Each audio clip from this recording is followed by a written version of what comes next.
نبی صلی اللہ علیہ وآلہ وسلم کی سیرت میں سے ہم سیکھ رہے ہیں اپنے اخلاق اور کردار کی تعمیر کے لیے، کیونکہ آپ صلی اللہ علیہ وآلہ وسلم کی جو کردار تھا، جو اسوہ تھا، وہ چلتا پھرتا قرآن تھا، کانا خلقہ القرآن۔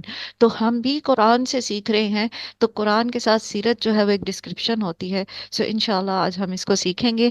نبی صلی اللہ علیہ وآلہ وسلم کی سیرت میں سے حیا، آپ صلی اللہ علیہ وآلہ وسلم کیسے حیادار تھے۔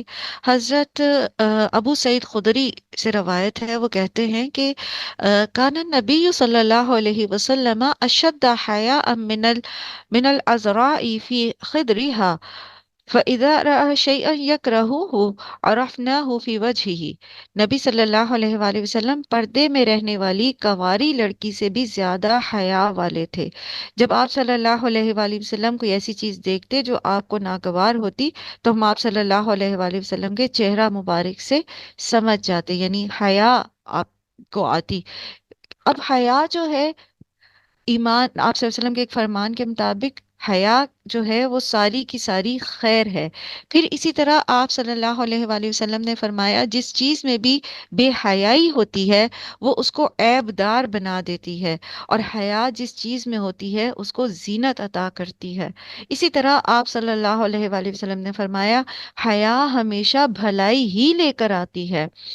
اور ایک اور فرمان کے مطابق نبی صلی اللہ علیہ وآلہ وسلم کے آ، حیا ایمان میں حیا ایمان میں سے ہے، اور ایمان جنت میں لے کر جاتا ہے، اور بے حیائی کوڑا کرکٹ ہے، اور کوڑا کرکٹ آگ میں لے جانے والا ہے۔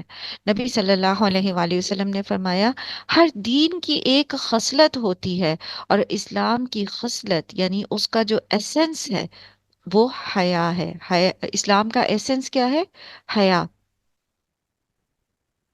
اور پھر اسی طرح آپ نے ایمان کی 60 شاخوں میں سے ایک حیا بیان کی، یعنی حیا جو ہے وہ ایمان کا حصہ ہے، اس کے بغیر ایمان پورا نہیں ہوتا۔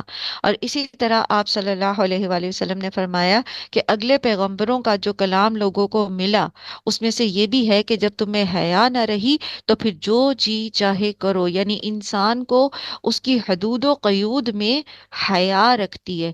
جب حیا اس میں نہیں رہتی تو پھر وہ حدوں کو توڑنے والا بن جاتا ہے۔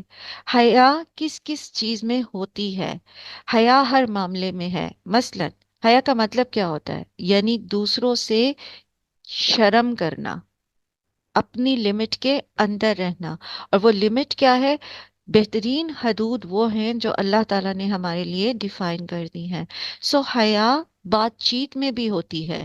بات چیت میں حیا کیسے ہے؟ جیسے اللہ سبحانہ و تعالیٰ نے سورہ احزاب میں مومن عورتوں کو حکم دیا کہ جب کسی نامحرم سے بات کریں تو ان کی آواز میں لوچ نہیں ہونی چاہیے، لہجہ لوچ دار نہیں ہونا چاہیے، لہجہ ایسا نہیں ہونا چاہیے کہ بات سننے والا کسی غلط فہمی میں، دل کی خرابی میں مبتلا شخص کسی غلط فہمی میں پڑ جائے۔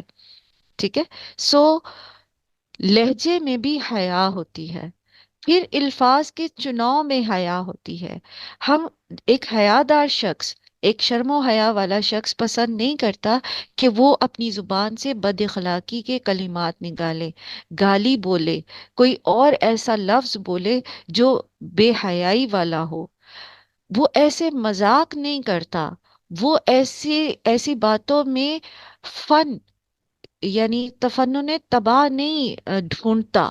بے حیائی کے کلام میں اسے جو ہے وہ کوئی خوشی محسوس نہیں ہوتی، وہ کوئی اس میں دلچسپی لطف نہیں ہوتا اس کے لیے، نہ وہ خود بے حیائی کا کلام بولتا ہے، کہتا ہے، اور نہ ہی وہ بے حیائی کی باتیں سنتا ہے۔ یہ کوئی مذاق نہیں ہوتا کہ انسان کوئی ایسے ایسے کلمات بولے۔ دیکھیں، جو کچھ کل بھی ہم نے پڑھا تھا نا، کہ جو بھی ہماری زبان سے نکلتا ہے، سورہ قاف کی آیت ہے نا، کہ ایک چاکو چوبند جو فرشتہ ہے وہ اس کو فوراً لکھ لیتا ہے۔ تو ہمارے نامہ اعمال میں لکھے جاتے ہیں نا یہ الفاظ، تو قیامت کے دن جب وہ ہمارے سامنے لکھا ہوا آئے گا اور سب دیکھ رہے ہوں گے، ہمارے ماں باپ دیکھ رہے ہوں گے، ٹھیک ہے، اور لوگ دیکھ رہے ہوں گے، ہماری ہمارے بچے دیکھیں گے، ہمارے اور لوگ، اور پھر سب سے بڑی بات یہ کہ اللہ تعالیٰ دیکھیں گے، اور سب سے زیادہ حیا والے اللہ تعالیٰ ہیں۔ تو انسان کا یہ فرض ہے، یہ اس کا حق بنتا ہے کہ وہ اللہ سے سب سے زیادہ حیا کرے۔ سو کلام میں حیا، پھر اسی طرح لباس میں حیا۔ مومن بے حیائی والا لباس نہیں پہنتا، نہ مرد اور نہ عورتیں۔ یاد رکھیے کہ صرف عورتوں کے لیے حیا نہیں ہے، مردوں کے لیے بھی حیا ہے۔ نبی صلی اللہ علیہ وآلہ وسلم حضرت عثمان غنی کی تعریف کرتے ہوئے فرماتے ہیں کہ مومنوں میں سب سے زیادہ حیا والے حضرت عثمان ہیں۔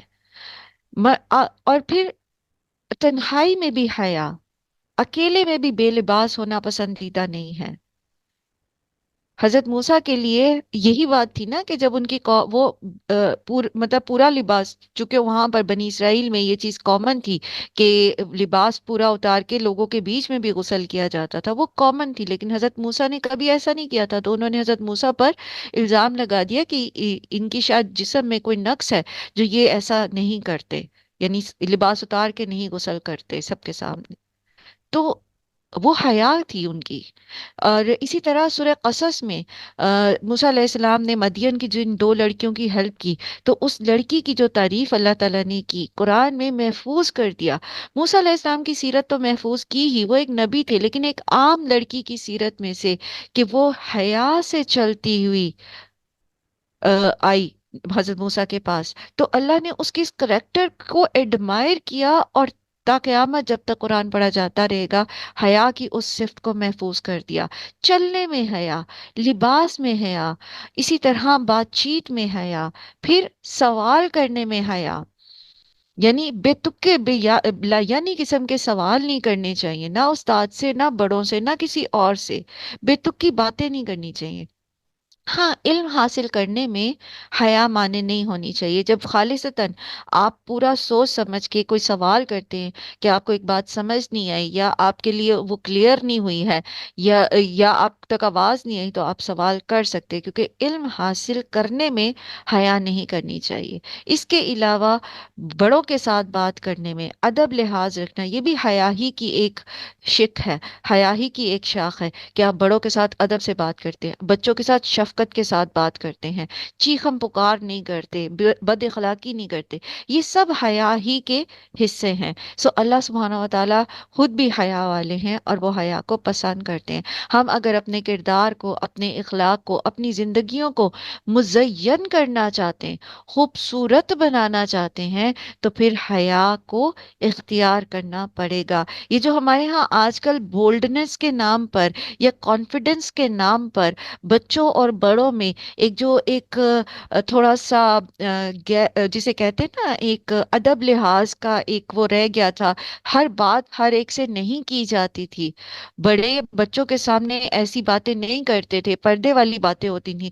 اب ہم نے اس کو فرینکنیس کا نام دے دیا ہے، یا ہم نے اس کو وٹ ایور کیا ہم نے وہ کلچر اپنا لیا ہے، تو یہ بھی بے حیائی ہے۔ انفیکٹ کچھ لمٹس ہونی چاہیے بڑوں اور بچوں کے بیچ میں، ہر بات ہر ایک کے ساتھ نہیں کر لی جانی چاہیے۔ اور پھر ٹیچرز کے ساتھ، نامحرم کے ساتھ، کولیگز، کلاس فیلوز کے ساتھ بات چیت کرنے میں، تو جب حیا نہیں رہے گی تو پھر جو چاہے کرو۔ یہ حیا ہی تو ہے جو ہمیں ہماری تعلقات میں بھی، ریلیشنز میں بھی حدود میں رکھتی ہے۔ سو خود بھی اس چیز کو ہم نے دیکھنا ہے، بولتے ہوئے اور ڈریسنگ کرتے ہوئے اور چلتے ہوئے بھی، اور ہر معاملے میں، کہ حیا ہماری زندگی کا ایک حصہ رہے، لازمی حصہ رہے۔ اور یہ بھی کہ اپنے بچوں کو بھی، بیٹوں کو بھی، بیٹیوں کو بھی یاد رکھیے، بیٹوں کو بھی با حیا ہونا چاہیے۔ نبی صلی اللہ علیہ وآلہ وسلم، صحابہ کرام مرد ہی تو تھے، ہم نے مردوں کو، بیٹوں کو بے مہار چھوڑ دیا، اور پھر جب بڑے ہو کر مسائل پیدا ہوتے ہیں تو پھر ہم کہتے ہیں کہ اب یہ کیا ہو گیا۔ صرف بچیاں نہیں، بچوں کو بھی حیا کی تعلیم دیں، غض بصر کی تعلیم دیں، اور اسی طرح دیگر معاملات میں بھی، ڈریسنگ میں بھی ڈیسنسی ہونی چاہیے، مرد کا لباس مرد جیسا ہی ہونا چاہیے۔ آج کل ہم نے پتہ نہیں کیا چیز بنا لی ہے۔ اللہ تعالیٰ ہم سب پہ رحم کرے، ایک چیز جو ایک وقت میں لعنت کا باعث بنی تھی، اب وہ ہمارے معاشروں میں نارم ہوتی جا رہی ہے، اس کو ایکسیپٹیبلٹی ملتی جا رہی ہے۔ ایسے مذاق کو، نعوذ باللہ، نعوذ باللہ، ایسے مذاق جو ہم ہوموسیکشولیٹی کے اس میں آتے ہیں، وہ مذاق بن گئے ہیں۔